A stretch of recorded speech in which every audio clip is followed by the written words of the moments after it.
Happy morning to all. இது all to all சேனல்லேருந்து நான் சாந்தகுமாரி பேசுகிறேன். இன்றைக்கி வந்து ஸ்ப்ரவுட் கொள்ளு முளை வச்சு ஒரு கொள்ளு முளை கத்திரிக்காய் போட்டு ஒரு குழம்பு செஞ்சு சொல்லித்தரப்போகிறேன். இது வந்து பார்த்திங்கன்னா சாதத்துக்கு நல்லாயிருக்கும், தோசைக்கு நல்லாயிருக்கும். கொஞ்சம் தேங்காய் திருவல் எடுத்திருக்கேன், பொரிக்கடலை எடுத்திருக்கேன், கொஞ்சம் சோம்பு, ஒரு தக்காளி, இதெல்லாம் நல்லா நைஸாக அரைச்சிக்கணும், ஃபைன் பேஸ்ட்டாக அரைச்சிடணும். பின்ன வந்து தாளிக்கிறதுக்கு பார்த்திங்கன்னா கொஞ்சம் சோம்பும் இஞ்சி பூண்டு பேஸ்ட்டு ப்ளஸ் மிளகாத்தூள், தனியாத்தூள், மஞ்சத்தூள் போட்டு தாளிச்சிட்டு இந்த அரைச்சி வச்ச தேங்காய் தக்காளி எல்லாமே ஊற்றிட்டு பின்ன அவிச்சு உப்பு போட்டு அந்த கொள்ளை தனியாக அவிச்சிடணும். அதை அவிச்சிட்டு இதை வந்து அந்த மசாலா ஃபுல்லாக அதில் கொட்டிட்டாக்க ஈஸியான முளை கட்டின கொள்ளு முளை குழம்பு நல்லாயிருக்கும். இது வந்து பார்த்திங்கன்னா கேப்பக்களிக்கு ரொம்ப சூட்டபுளாக இருக்கும். அதுக்கடுத்து கம்பங்களிக்கும் நல்லாயிருக்கும், ரைஸுக்கும் நல்லாயிருக்கும், தோசைக்கும் நல்லாயிருக்கும். வாங்க இப்போ எப்படி செய்கிறதுன்னு பார்க்கலாம். ஃபஸ்ட்டு எனக்கு இந்த கொள்ளை வந்து உப்பு போட்டு குக்கரில் ஒரு 3 விசில் விட்டு எடுத்து வச்சுக்கிடலாம். பாருங்கள், இப்போ ஒரு பேன் வச்சுருக்கேன். அதில் எண்ணெய் ஊற்றி கொஞ்சம் சோம்பும் கொஞ்சம் வெங்காயம் போட்டு வச்சுருக்கேன். இந்த வெங்காயம் ரொம்ப வதங்கணும்னுட்டு இல்லை, கொஞ்சம் வதங்கினா போதும், தீயணுன்ற அவசியம்லாம் இல்லை. சும்மா கொஞ்சம் கண்ணாடி பதத்துக்கு வந்தால் போதும்.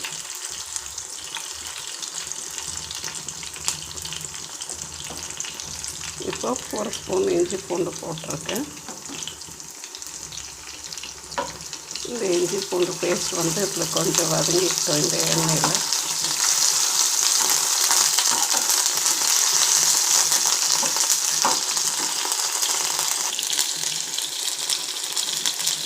இப்போ இதில் இந்த மஞ்சத்தூள், மிளகாத்தூள், தனியாத்தூள் எல்லாமே ஒன்றா போட்டுடலாம். லைட்டாக கொஞ்சம் இந்த எண்ணெயில் இது ரொம்ப தேஞ்சிடக்கூடாது, லைட்டாக வறுத்துட்டா போதும். ஸ்டவ்வை கொஞ்சம் ஸ்லிம்மில் வச்சுக்கோங்க. ஸ்டவ் வந்து ஸ்லிம்லேயே இருக்கட்டும். இப்போ கொஞ்சம் தக்காளி அரைச்சி பேஸ்ட்டு போட்டிருக்கேன்.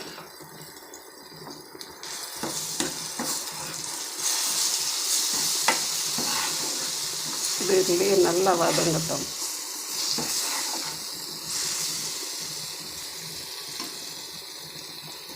என்ன அந்த சோம்பு, தேங்காய், பொரிக்கடலை அரைச்சோம்ல அந்த பேஸ்ட்டு போட்டிருக்கேன்.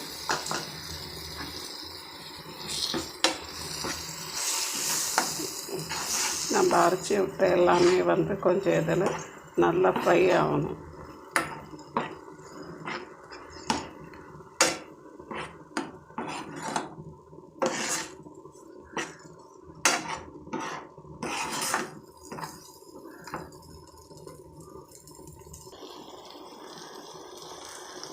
பாருங்கள், இப்போ நல்லாவே வெந்து வந்துடுச்சு. எண்ணெய் விடுறது, சுற்றி எண்ணெய் விட்டுக்கிட்டு வருது.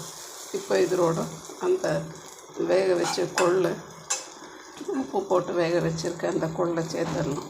பாருங்கள், இப்போ இந்த மசாலாவெல்லாம் அந்த வேக வச்ச கொள்ளோட சேர்த்தாச்சு.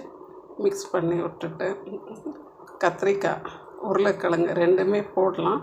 நான் இப்போது வெறும் கத்திரிக்காய் ஒரு 2 கத்திரிக்காய் மட்டும் கட் பண்ணி போட்டு இதை ஒரு விசிலுக்கு விட்டு எடுத்துட்டாக்கா போதும்.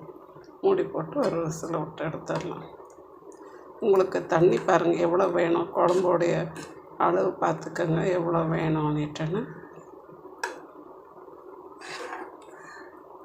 உப்பு இந்த ஸ்டேஜில் உப்பு பார்த்துடுங்க. ஏற்கனவே உப்பு போட்டிருக்கேன் அந்த பயிர் வேகும்போது. இப்போ பார்த்துட்டு போட்டுக்கோங்க. இது சாப்பாட்டுக்கு நல்லாயிருக்கும், தோசைக்கு நல்லாயிருக்கும், கேப்பக்களிக்கு நல்லாயிருக்கும். இது வந்து கர்நாடகா ஸ்பெஷலில், கர்நாடகாவில் இது ரொம்பவே செய்வாங்க. எப்படியும் வாரத்துக்கு ஒரு வாட்டி செஞ்சிடுவாங்க. பாருங்கள், இப்போ நம்மளுடைய அந்த கொள்ளு முளை கட்டின குழம்பு ரெடி ஆகிடுச்சு. அதுவும் கத்திரிக்காயும் போட்டு ரெடி ஆகிடுச்சு. இது சாதத்தோடு போட்டு சாப்பிட வந்து ரொம்ப டேஸ்ட்டாக இருக்கும். நல்லா சிக்கன் குழம்பு மட்டன் குழம்பு மாதிரியே இருக்கும். செஞ்சு சாப்பிட்டுட்டு சொல்லுங்க. தேங்க்யூ ஃபார் வாட்சிங். இது ஆல் டு ஆல் சேனல்லேருந்து நான் சாந்தகுமாரி பேசுகிறேன். ஷேர் பண்ணுங்கள், லைக் பண்ணுங்கள், கமெண்ட்ஸ் போடுங்க, சப்ஸ்கிரைப் பண்ணுங்கள். Thank you all.